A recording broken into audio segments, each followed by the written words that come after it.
আজকে তো অনেকগুলো চালতা নিয়ে বসছে, চালতার আচার বানামো। তো এই চালতাগুলো কিন্তু আমি আনি নাই, কাটিও নাই, সেদ্ধ করি নাই। এক শুভাকাঙ্ক্ষী আপুয়ায় কি করছে, দেশ থেকে এই চালতাগুলো নিয়ে আসছে। আইনা সে কিছু রাখছে আর আমার আবার কিছু দিয়ে গেছে, বলে যে চালতাগুলো অনেক মিষ্টি আছে, আচার বানাইলে তারপরে খাওয়া যাবে। তো আমি আগে থেকেও চালতার আচার অনেক পরিমাণে বানাইতাম, বানাইয়া দেখা যায় কারোর অর্ডার থাকলে তাদেরকে দিতাম, বা আমার হাতের চালতার আচার অনেকেই পছন্দ করত।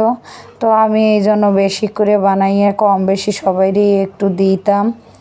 আর যত মানুষই খাইছে সবাই বলছে যে আপনার হাতের চালতার আচারটা অনেক মানে ভালো হয়, খাইতেও অনেক ভালো লাগে।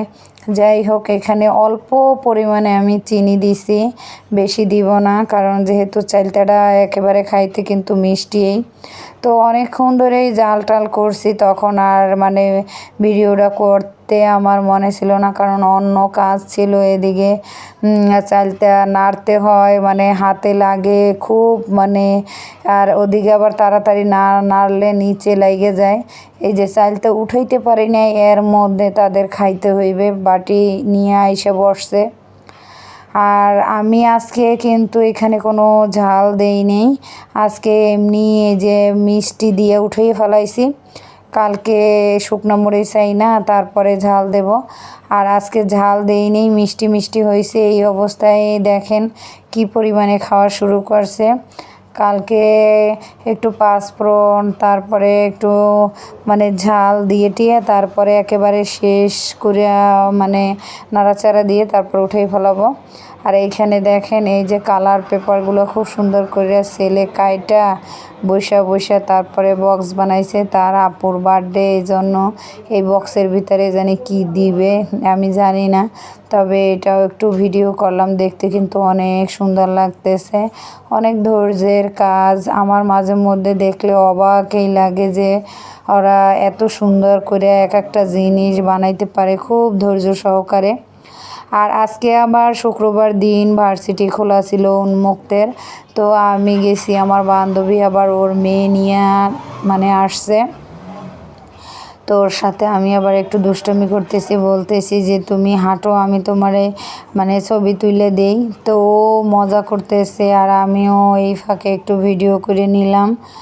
অনেক দিন ধরেই মানে এত প্যারা থাকে, কি করব, একটা করলে আর একটা হয় না, আর একটা করলে আর একটা হয় না, সময়ের বড্ড অভাব, এজন্য সমস্ত কাজ গুছিয়ে করতে পারি না। এই যে মানে রাইসা আবার এই যে আমার মানে আমরা একসাথে যে পড়ি, বাচ্চারা যখন ছোট থাকে তখন কিন্তু অনেক দুষ্টামি করে, তা মানে সেও অনেক দুষ্টামি করতেছে, এইটা ধরতেছে, এইটা টান দিতেছে, ওইটা নিতেছে।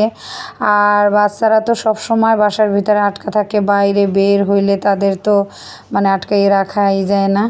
আর ক্লাস শেষে প্রচণ্ড গরমের ভিতরে হাইটে আসছি, আসার পরে এই যে আমার আর এক পরিচিত আপায় আম পাঠাই দিয়েছে, সেই আম এখন ভর্তা বানাবো।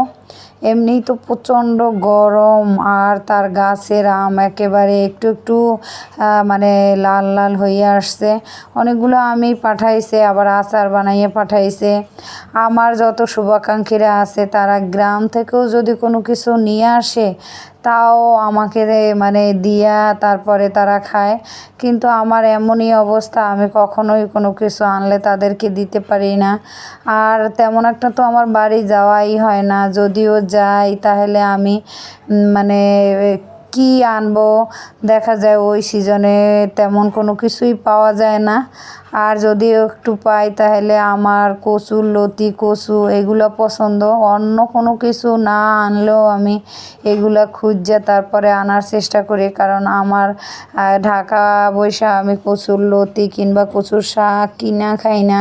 কারণ একদিন আমি মানে বাইরে মানে ঘুরতে গেছি, তখন দেখছি যে ঝিল পাড়ের পাশ দিয়া এই যে কচুর শাক কাটতেছে, সেই দিন থেকে আমি আর এই যে ঢাকা বসে আর কচুর শাক খাই না।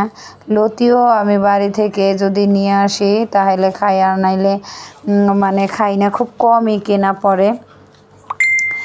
যাই হোক, আজকে একটু সময় পাইলাম তাই একটু একটু ছোট ছোট করে ভিডিও করে নিলাম। আর এই প্রচণ্ড গরমে আম মাখা খাইতে কিন্তু অনেক ভালো লাগে। আমি তো এদিকে আম কুচাইতেছি আর এদিকে ছোট ছেলেটা মরিচ মানে পোড়াইয়ে নিয়ে আসতেছে। দেখা যায় মরিচ তেলে টাইলে তারপর মাখাইলে আমার কাছে ভালো লাগে না, এই জন্য মরিচ পোড়াইয়া তারপর মাখাইলে ভালো লাগে। আর মরিচগুলো অনেক পরিমাণে ঝাল, এই জন্য 3টার বেশি দিব না। তো প্রায় সময় দেখা যায় পেয়ারা আনলে ছেলেটা এরকম করে, পেয়ারার ভিতরে একটু দেয়, তেঁতুল দেয়, তারপরে ঝাল ঝাল করে মাখায়। তো আমার বাচ্চারা না অনেক পরিমাণে ঝাল খাইতে পারে, এজন্য তাদের মানে কোনো সমস্যা হয় না। কিন্তু তারপরও না বেশি ঝাল বা শুকনা ঝাল খাওয়া তো ঠিক না।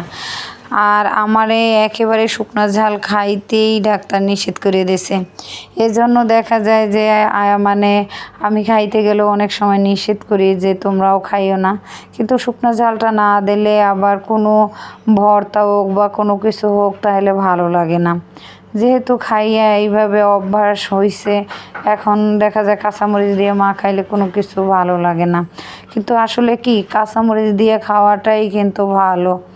যাই হোক, আমরা তো বাঙালি, যেটাই মানে আমাদের বেশি ক্ষতি হয় আমরা তো সেইটাই বেশি করার চেষ্টা করি। ভাজা পোড়া খাওয়া সমস্যা শরীরের জন্য, সেইটা আমার কাছে বেশি ভালো লাগে। এটাই তো স্বাভাবিক, তাই না? যেটাই বেশি ক্ষতি করে সেইটাই আমরা বেশি বাচ্চা নিই। দেখেন ছোট হাত দিয়ে কীভাবে মরিচগুলো ধরে মাখাইতেছে, অথচ ও মাখতেছে, আমার মনে হচ্ছে আমার এই হাত জ্বলতেছে।